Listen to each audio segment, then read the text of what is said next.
Hey, welcome back. Joe Gilder here from HomeStudioCorner.com. I talked in the last video about sends and how they work, and we set up an analog delay send on this lead vocal. So the vocal is sending over to this delay. One thing I didn't talk about was this cute little button right here. Now, one of the great things about Studio One, if you don't know what something is, if you just hover over it, it'll pop up a little window and tell you. Super cool, okay? So right here, I don't know what it is. I hover and it says Prefader on and off. So it makes it change from blue to orangey, and this little thing looks a little different. So what is going on here? What is pre and what is post fader? So this is called Prefader on or off. So as it stands, just so you know, this may take a while for you to remember, but this is it defaults to post fader, which is probably what you'll want to use most of the time. That means, for example, we've got this going to a delay. So here's what that sounds like. You're the one, you're the one, you're the one. So we've got the volume at 0. It's almost coming through the delay at the exact same level. Now we can adjust that like this by adjusting how much is being sent to the delay. But what happens when I just turn the overall vocal track down? Will it be the same volume in the delay, or will it turn down with it? Well, let's find out. So it went with it. Turn it way up. You're the one, you're the one, you're the one, you're the one. So the level, sorry, I can't stop it. When the level of the send corresponds to the level of the fader, which is what you want. If you've got a section where you've got this fader automated to turn up in one part and down at another, or you're just doing your mix and you want the effect to kind of follow the volume of whatever track you're adjusting, then post fader is your friend. It will mimic whatever's going on. This fader will control the volume going out here.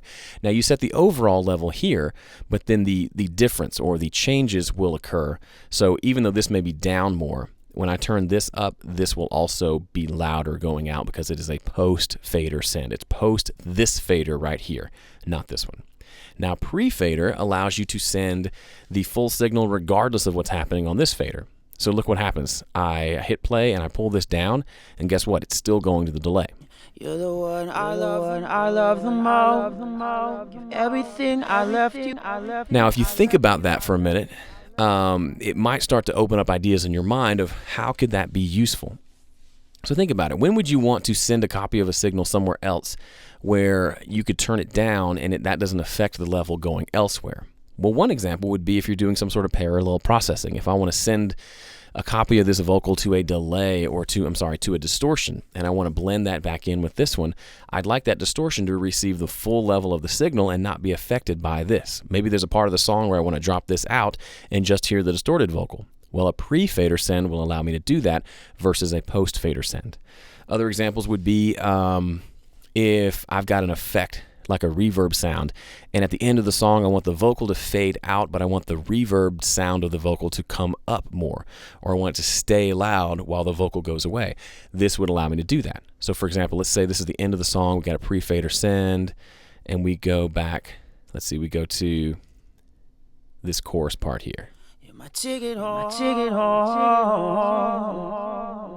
So, you know, I turned the main vocal down and faded it out, but the delay kept going. That didn't sound good, not a good example, but you get the idea. It opens up a lot of options for you, and you just change it by simply clicking right here. So it defaults to blue and being post fader, and you click it and turn pre-fader on, and that's how that works. Okay, so there's a quick lesson on pre and post fader and why it's helpful for you. Go forth and use it. It'll be fun. See ya.